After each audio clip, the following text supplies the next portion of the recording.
Hello and welcome to Oak Road Hatter, where I'm joined by Adam Driscoll and Lewis Jones as we look ahead to the visit of Sheffield Wednesday this weekend. Adam, how are you doing? Yeah, all good, thanks, mate. Been a good week, positive week, following last weekend's success for Luton, and yeah, looking forward to a 3 o'clock home game Saturday, and hopefully another 3 points as well. And how are you doing, Lewis, joining us instead of Jamie this week? Yep, all good. I think it's a lot easier to be positive as well when you've got your first win and Alfie Doughty signs a new contract. Yeah, as Lewis mentioned there, we've got our first win of the season against Millwall on the weekend, and Alfie Doughty has signed a new contract this week. But we'll get straight on to that after we've discussed Sheffield Wednesday. But before that, don't forget to follow us on social media at Oak Road Hatter on Twitter or X, Instagram, and Facebook. Like, share, comment, and subscribe on YouTube, and rate us 5 stars on your audio listening platforms. We really appreciate the support, and it helps us to create the best content we can for you. But as I mentioned there, we'll get straight onto things and talk Sheffield Wednesday. It's been a while since we faced the Owls. We last played them back in. oh, We last played them in the competitive fixture in February 2021. So as I mentioned, it has been a while. They were obviously down in League One after we went up to the Championship.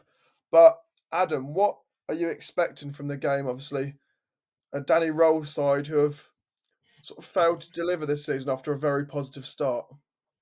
Yeah, I mean, I like him as a manager. Their survival last season was pretty much miraculous, very similar to ours under Jones a few years back. So I like what they're trying to do. I think you look at their first 5 games, pretty much identical to us in terms of one win and a draw. Um, they seem to leak a few goals as well. I think 10 in 5 games, and a couple of heavy defeats in that. So I certainly don't think it's going to be a 0-0, and I will come into predictions later on. But yeah, I mean, I think it's going to be an interesting game, and looking forward to seeing if we can kind of back up last week's win with another as well. And they haven't won a league game since the opening game of the season, where they absolutely dispatched Wayne Rooney's Plymouth Argyle. Since then, they've been up and down in the results. They've got a few wins in the EFL Cup, so they're still in the competition. They've won 3 times in that. But they were on the back of a 4-0 Sunderland defeat, a 2-0 Leeds defeat, a 3-0 Millwall defeat, and a very, very late equaliser against QPR, which was one of the craziest penalty box scrambles I think I've ever seen. If you haven't seen that, definitely check it out because it's absolute chaos. But they've come into the game off of the back of a 1-0 win over Blackpool in the EFL Cup. Do you think that puts them in good shape coming into it, Lewis? I don't think it has any meaning, in all honesty. I looked at the size, I compared them. I think every single player they played last night, maybe barring one, was different from the team that played QPR. So, yes and no. It's always good to win games, we know that. But I don't think there's any bearing on the fixture. We're a very different outfit and at a very different level, respectfully, to Blackpool as well. I don't know the Blackpool side, but I highly doubt they're their first team out either. So I don't think there's any real bearing, and it's difficult to know how good they actually are. Like you mentioned earlier, the Plymouth game was 4-0, but then lost 3-0 to Millwall. Is it a case of they are just a very mid-table side? I mean, mid-table could be a way to put it, but at the moment just they're one place below us, only below us on goal difference, and it's only one goal separating us. So actually, we come into the game in very similar positions, but it feels like to me that we're two very different sides in terms of where the clubs are at the moment, Adam. Obviously, they came up from League One a few years ago, but they are a massive club. So, Mm. what do you think of them, sort of as a club, and where should they be finishing in the league? Yeah, I mean, I think you know anyone born in the '90s like me would certainly say they're a big club. I mean, growing up watching the Premier League, they were a Premier League club, weren't they? So they're a really big club, like quite a few in the Championship. So I don't know, I don't think they'll be in a relegation battle. As I say, I like Danny Roll. I like some of the signings they've made. They managed to get Max Lowe from the other side of Sheffield.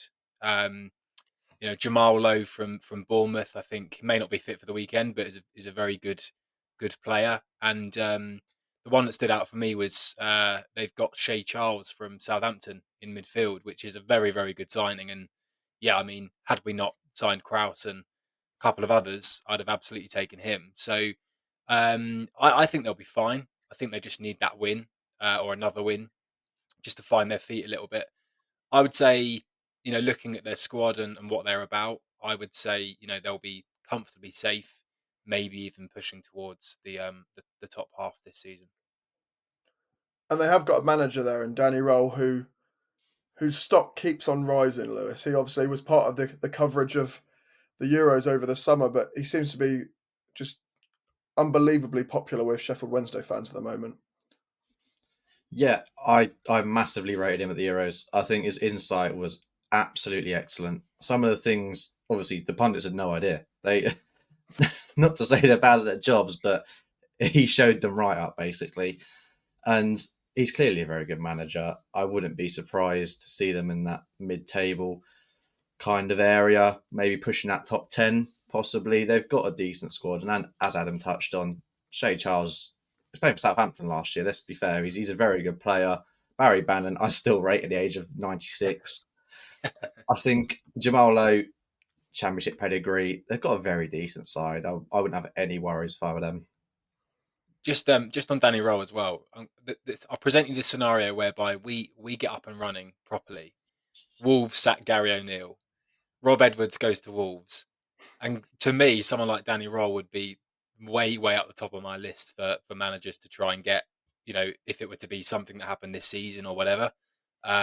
He may be in a position where he's gone off to Germany or wherever a lot earlier than maybe expected. But I don't know what you guys think. But if we were looking for a manager anytime soon, he'd be, comfortably in the top 2 or 3, I think, on my list. Yeah, I think he's a manager who's going to have a lot of clubs after him, particularly in a couple of months when it sort of gets to that weird stage of the season where teams get a bit trigger happy sacking the managers. He'll definitely be mentioned in a lot of links with other clubs. I just wanted to touch on something Lewis said. Obviously, 96-year-old Barry Bannon pulling the strings in midfield. He is their real key player still. He has been for a long time now. I'm not sure how long he's actually been there, but is he the longest serving player at the club? I believe he is. I'd be surprised if he wasn't. I mean, he's been there since August 2015, so there's very few players anywhere in the Championship that have been with a club for that long. What is it about him, Lewis, that makes him so good?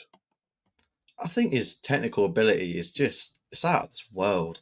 He's such a one-footed player, but he's kind of like David Silva in that regard. Obviously not at that level, but the way he's left-footed, it's an absolute wand.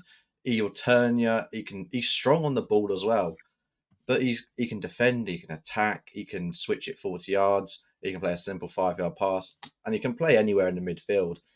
I think I said in one of our chats, I'd still take him now when we was looking for a bit more depth in the midfield. Honestly, I think he's absolute class. And yeah, he is sort of a timeless player, but would you say they're too heavily reliant on him, Adam? He's probably dragged them up from League One. Yeah, maybe. I think they probably have been before, but then you could say it's worked well because they got out of League One, him being a big influence, and they've survived in the Championship again with him being a big influence. So I think they're trying to go a different way from what I've seen. I think they're trying to. I think he's trying to modernise them in terms of like playing out the back. We all know about that, don't we? But with those inverted fullbacks and just transitioning the way they play a little bit, so they're maybe a little bit less reliant on him now. I say that having not really seen them much this season. So, yeah, I mean, I think a player like that, as you say, timeless. But you can only rely on someone like that for so long for so much influence, and I think they've strengthened in the right areas as well to kind of take a bit of the pressure off of him as well in terms of like performing week in week out. And he was previously mentioned on here, but Shay Charles, obviously, he really is the legs for Bannon in midfield now, isn't he? He needs that young midfielder around him because I'm sure I read at the start of the season they'd really only got 3 midfielders in the whole squad, so they had to recruit quite late, and bringing him in was a bit of a masterstroke. I just wanted to look at someone else, and maybe he probably goes quite under the radar for Sheffield Wednesday. But the reason I'm going to him is because he is an ex-Luton player. Not that he played very often for us, but it's Akin Famewo. He is sort of a key in their defence, but he never really got the chance at Luton. He only made 14 appearances overall. But what is it that makes him sort of important in the way they play, Lewis? Well, he's a big lad. We can put that out there straight away. I always liked him when he was at Luton. I don't. I think basically we moved too quick for him. That was the issue with us. We're a victim of our own success. That's happened to quite a few players, as we've seen. But he can defend. He's good on the ball. In this modern era, being able to defend and be good on the ball is a bit of a rarity, but a bit of a necessity. So I think he'd be key in many defences in this league. I don't think it's a surprise that he's come up to this level of Championship, because he always showed how good he could be. It just never really quite clicked. And they've got a sort of a selection of players to choose from going forward as well. Obviously, to play in front of Bannon. You previously mentioned Jamal Lowe. They've also got Ike Ugbo, who's got one of the less imaginative, but probably one of the funnier chants in English football at the moment. They've got Musaba, McNeil, Gassama, so they've got some real variety in those attacking positions. But I think their pace going forward is a real threat. Do you think we've got the right players in wide areas to deal with that, Adam? Yeah, I mean, it's hard to know what team we're going to play, because I think last Saturday was a curveball, wasn't it, in terms of like maybe the formation a little bit, but certainly the personnel. So the wing backs are going to be crucial, and we'll come on to like predicted 11s. But my thoughts on that would be we put Doughty back to left wing back on his preferred side, let's say, to deal with that. But I think the striker Ugbo, he did well for them last season. So I think he scored 7 goals for them and 4 for Cardiff. Not scored yet this season, but neither have Morris and Adebayo. And I think 6'1", quite physical. So I think yes, we need to be wary of the wide threats, but we also need to be wary of him and the influence that he can have. So I think we need to be strong on all fronts, clearly, but not necessarily forgetting about that kind of focal point of a forward as well. And just finally, before we go to a quick break and then discuss more of Luton's side, if you look at the form, the last 4 times we faced them, we have come out on the winning side. Obviously, one of those is a friendly, so I'm not sure we can really count that. But yeah, when we last hosted them, it was. If you do you know the goal scorers when we last hosted them, Lewis? Bloody hell! But I'm assuming it was about 2021. It was, yes. Let's go. Collins probably scored if he was still here. I can't remember if he was now. Was it Collins, one of them? It wasn't Collins. We won 3-2, if you wanted that bit of information. I have a feeling Adam's going to know me. I was probably there, but God, I can barely remember No, last well, week. you definitely weren't there, because no one was there, if I remember rightly. I know Adebayo scored that header at the back post to complete the turnaround. I've got a hunch on one of the others, but go on. What is your hunch on the others? I seem to remember Tunnicliffe scoring. He did, yes. I didn't think anyone would get that, but he did get on the score sheet that day, which was quite surprising. The other goal was Naismith, so 2 unlikely goal scorers there, and that's just why I wanted to ask. I didn't think anyone would get those. That's outrageous knowledge from Adam there. It's pretty outrageous, but yeah, we have got a generally good record against them. We haven't faced them that much recently, but I think it is all about the way we play against them, really. We should be dominating this game. Who do you think will be key for us, Lewis? It's hard to know. Like you said, there's a bit of a curveball with the team last week, so we don't know what's going on with Baptiste. Is he injured? Was he just unwell? So it's difficult, because I think if he plays, he's someone that can definitely dominate, to be fair, any game in the Championship. Doughty's always key for us. The way he gets down the left or the right against Millwall. What he creates is, there's no one in the team like him. I don't think there's many players in the league like him. I think Mengi and McGuinness, I think them two have got to have a good game again. I think Mengi was a bit rash last week, but for the most part did his job up against a difficult SA. Adebayo, again, is a good game. If he is a good game, generally we have a good game. And if we have a good game, we generally win. So if every player plays their best, I just don't see them in respect competing with us. I think Doughty touched on that himself as well in his interview where he says, we know how good we are. And if we play at our best, we are the best. And we've focused on the fact that Adebayo and Morris are yet to get off the score sheet yet, get on the score sheet yet. Do you think this is a game they should be targeting for those goals, Adam, just because that Sheffield Wednesday have been so open defensively at times? Yeah, I mean, I think I'm fairly certain Adebayo will start.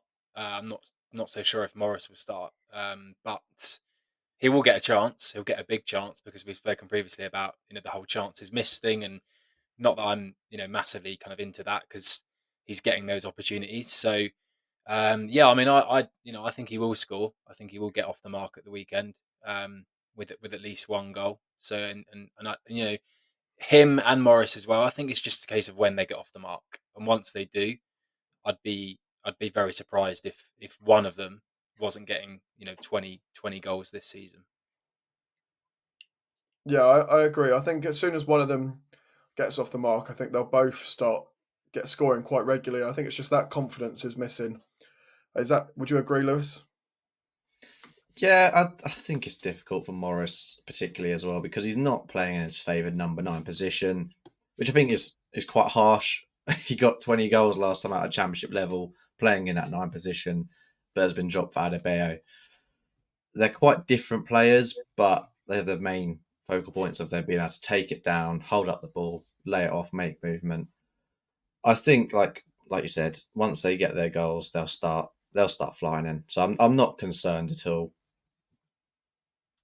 And a win is obviously key. We need to keep this momentum up, but we've got a fairly nice run of games. We spoke about it last time out, Adam, but it is Mm.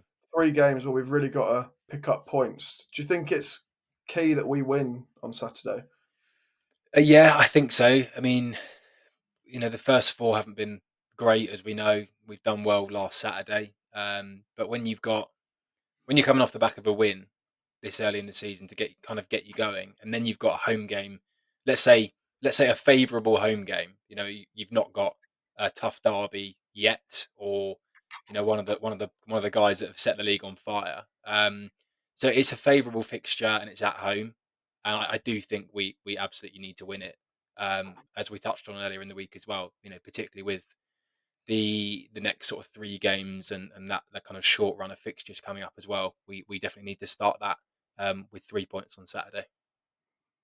And the chance to make it back-to-back wins is obviously massive. We haven't won back-to-back in any competition since January, which is quite concerning. And that was Everton away in the FA Cup, followed by that 4-0 win against Brighton at home. So getting out of that slump and that just complete lack of back-to-back wins is so important for us, because the last time we did it in the league, you have to go back to December last year with that 1-0 win against Newcastle, followed by that 3-2 away win against Sheffield United. So how important is it that we get that momentum and get those back-to-back wins back as a possibility, Lewis?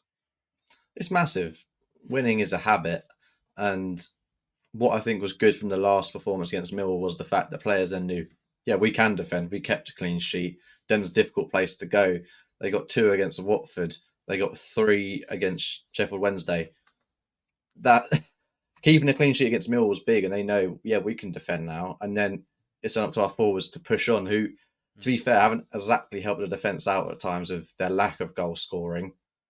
But there's positive signs all around. Even in the games we've lost, like we've said, we've been good enough to win 2 or 3 of them games 9 times out of 10. We just didn't. So I think 3 points is definitely on the cards this weekend. And just finally, before we go to a break, I just wanted to touch on Walters. He obviously missed the game against Millwall because of illness, apparently. Do you think he comes back into the side, Lewis? I'd say so, yeah. I think you can put Doughty on his favoured left side. You can move Bell back into his left centre-half position. But then the question is raised of, do you change it because it worked well? And Burke was both our man of the match at Oak Road Hatter and Sky's man of the match.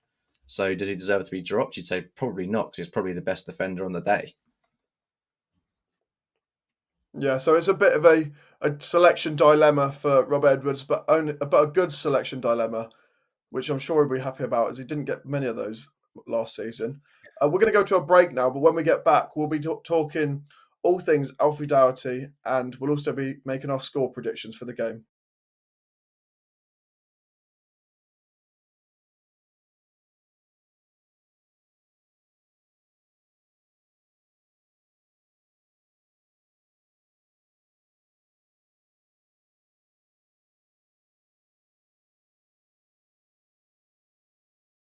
Welcome back to Oak Road Hatter, where I'm still joined by Adam and Lewis, and now we're going to talk a bit about the 3:00 kickoff. It's an unusual thing to talk about. It seems pretty standard, but when you look at it, we've not kicked off at 3:00 in the Premier League in a long, long time. Adam did a little bit of research, and the last 3:00 home game was Brentford in the Premier League, which we don't really want to remember in too much detail, but we did lose 5-1 in a game that we felt was must win. How weird does it feel to be going into a game at Kenilworth Road with a 3:00 Saturday kickoff, Adam? It feels ridiculously weird, doesn't it? And I'm glad you asked, because I did have a little look earlier on, and we've only got, I think, this side of New Year, we've got 12 home games. 3 are scheduled 3:00 kickoffs after all the TV changes. So, I mean, all the others like Friday nights, Monday nights, Saturday 12:30, and even last season we had 7 out of 19 that were 3:00 at home. So it's a bit of a strange feeling, really. But I don't know about you guys, but I like a traditional 3:00 home game when you've got a chance to sort of go to the pub before the game and see a few mates. And I know we speak a lot about Kenilworth Road under lights, but actually, when you've got fans that can actually get to the game, away fans that can get to the game at a reasonable time, it generally makes for a pretty good atmosphere and a capacity crowd as well, doesn't it? So yeah, I'm looking forward to a 3:00, and I hope they don't muck around with our second half of the season quite as much as they have done with the first half. I guess if they do, it's a sign that we're doing pretty well. So I guess you could let them off in that sense, but it'll be good to have a traditional 3:00 slot. Yeah, you mentioned there the traditional slot does help the away fans, and I think when you've got a side like Sheffield Wednesday coming to town, I don't think there's much concern that the away support won't be great. I think it's going to be one of our louder away followings against us this season. But we're going to move on from that very brief touch on the 3:00. We just wanted to give it a quick mention because it is a nice feeling to have it back. And we're going to talk about Alfie Doughty. Obviously, in the week, this week, he's announced that, and the club have announced that he signed a new contract, which I don't think anyone can disagree is absolutely fantastic news. In my opinion, he's probably our best player, Lewis. What do you think? Oh, putting me under the pressure there, Finn. I think he's definitely in with a shout. I think he's got a very strong shout for that. I think there's a few players that are also put their hat in, but he's incredible. And I didn't realize how well spoken and how good he is with the media until recently.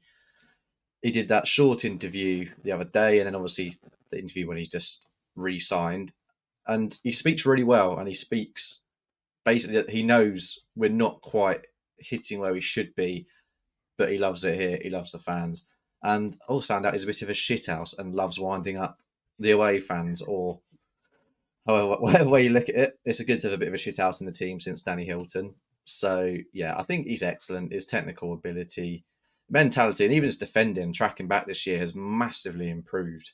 So an absolute signing of the summer/autumn. Yeah, he is really key to the way we play. And how important is it, Adam, that those deliveries are back to the best that we did see in the early stages of the Premier League last season? Yeah, absolutely. I mean, there's obviously an identity to the way we've played before, which has been reliant on set pieces. And yeah, he's not been up to his usual standards. I don't think in the particularly first 4 games for corners and general set pieces and crosses. So I think it's crucial that he gets that back, and we start to see that kind of dangerous supply as well. But just on him, long term, you'd imagine that he's probably signed, a 2 or 3 year deal, maybe with another option for a year for the club. So the fact we are kind of thinking ahead ahead of next summer and tying him down to a long-term deal, because I believe he was due to expire um, at the end of this season.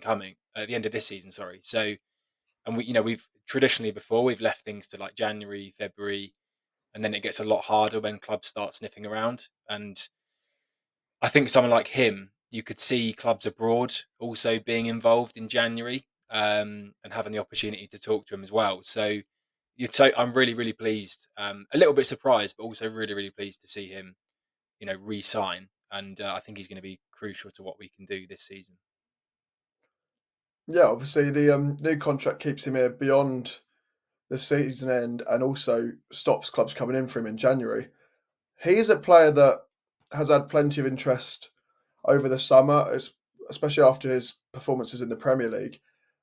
If a team was to come in for him now, obviously, with that new contract, they'd have to be paying a pretty significant sum. So, Lewis, what do you think it would cost for a team to come and take him off our hands? Well, it was reportedly the 15 million in the summer. I think realistically, you're probably still looking at that, depending on how good a season he has this year and how good he is up till January. I'd probably say 20 million, 25 million, more for his importance than maybe his actual value, because his actual value probably is about 15 million, to be fair. But how important he is to the way we play and the lack of alternatives out there. If it was January, I'm asking for something ridiculous like 25 million and saying, if you want him that much, you can pay that much. And as we know, there's quite a bit of money in West London where he was reported to be going. Of course, he didn't know. Yeah, I think his price fluctuates depending on almost like how well we're doing. Um, if we're really struggling, and not struggling, but if we're not like hitting the heights that we would expect come January, and Premier League clubs come sniffing around because he's doing well personally, then that's a different conversation. If his eyes light up to a Premier League move, um, and we're in a position where we can't guarantee promotion or playoffs at least in January, then I think you may be looking at the same 15 mil. If we are doing well, then it's almost like the club to set that valuation now. With a long term deal, and he's tied in for a long time. I think Lewis is right. You could be saying you're doing well, we're doing well. We want 20, 25 million. But fingers crossed, we've still got him in April and May, and we're at the right end of the table.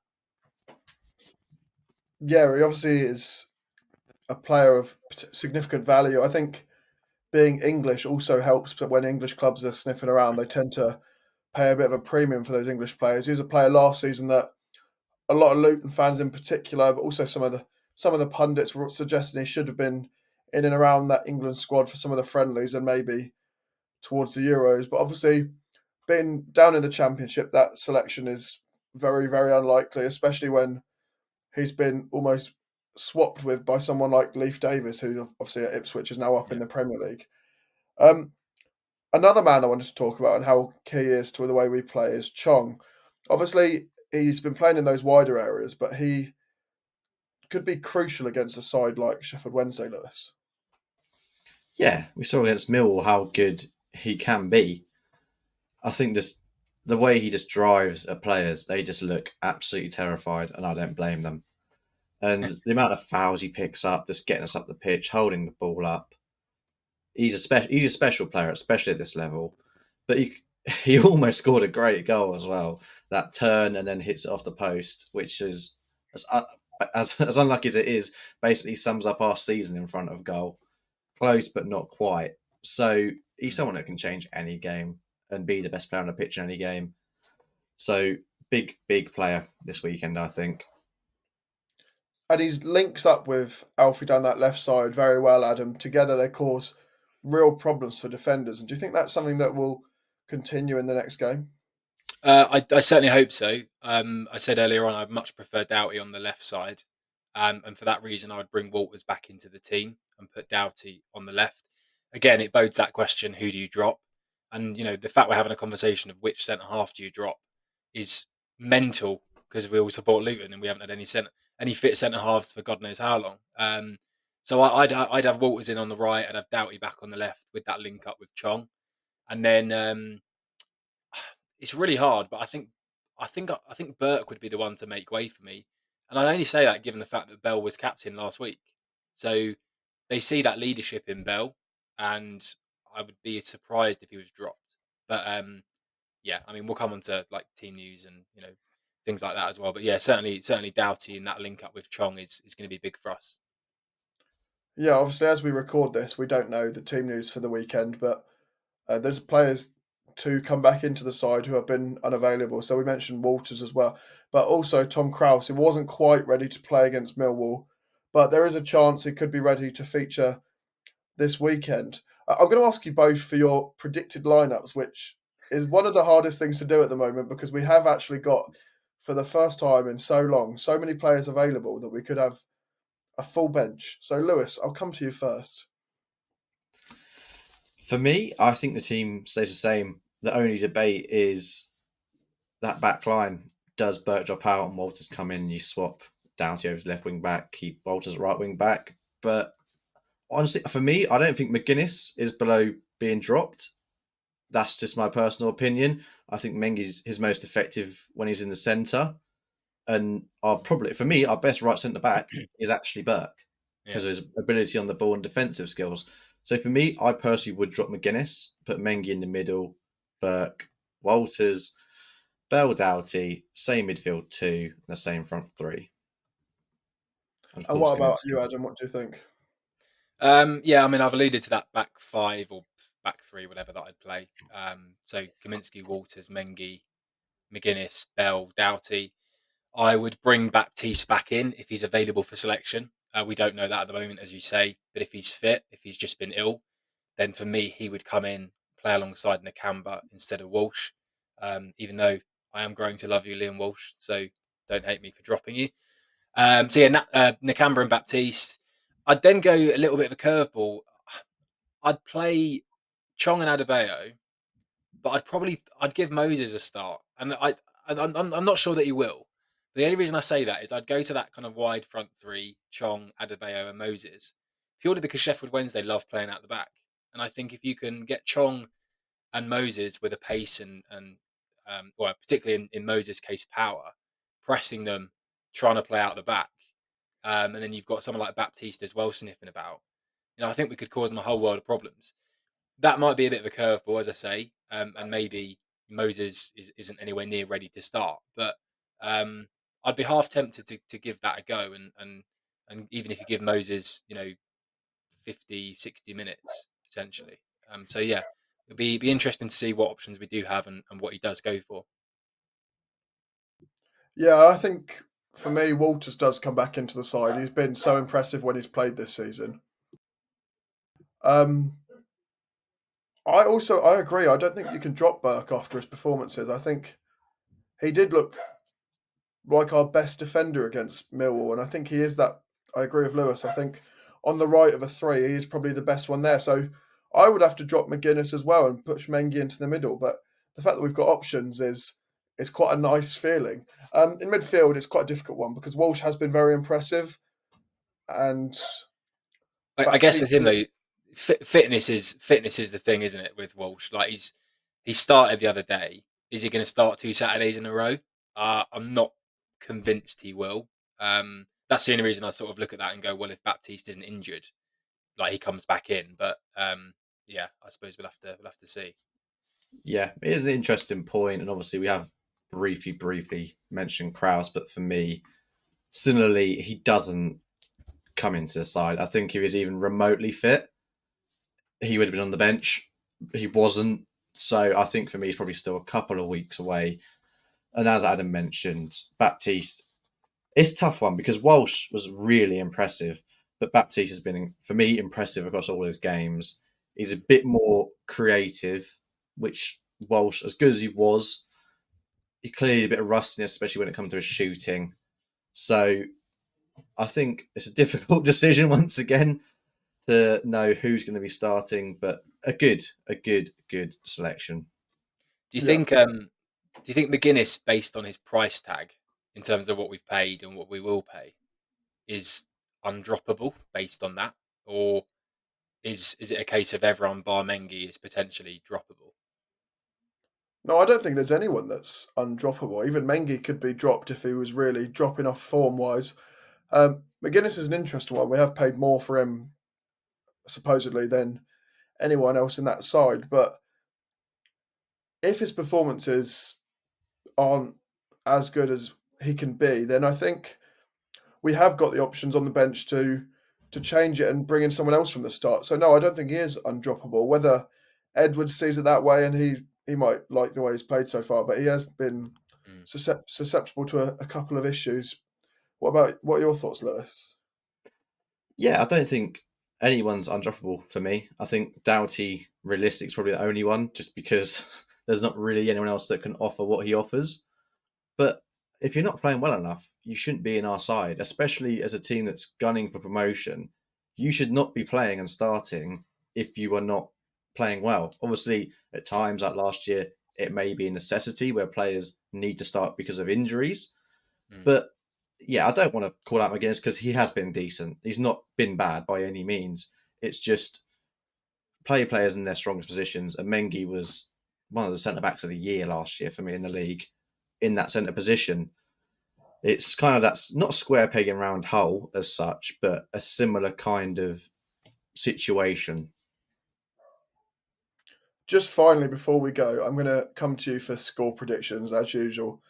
If you're watching on YouTube, we would love to know your score predictions in the comments. If not, send us a tweet or, at Oak Road Hatter and let us know if you're doing a sort of score predictions league with your friends as well. So, Lewis, I'm going to come to you first. It's not gone well for me this season so far on the score prediction front. I don't So think anyone has managed to get one right yet, except Stephen. that's a very good point. I think after the win, we might finally click into gear, especially being back at home as well. So I'm going to go for a 3-1. I could go for boring 2-1, but let's hope there's a few more goals. Adam? I am going to be super confident and go 3-0. I said that the other day, I think we're going to give someone a pasting soon, and those big chances will go in the back of the net. So yeah, I think 3-0. Adebayo is going to get at least one, and we'll be on the track to happy days. Well, I've sort of met you both in the middle, and I've gone for 2-0. I think we have now got it in us to keep a clean sheet. We showed it on the weekend, so we should be able to deal with whatever they throw at us, hopefully, unless Danny Roll really flips them round and they turn into a super team. So for me, it's going to be a 2-0 Luton win. As I mentioned, let us know in the comments what you think is going to come out of this game. From us, that's everything, but thank you for listening, and come on, you Hatters.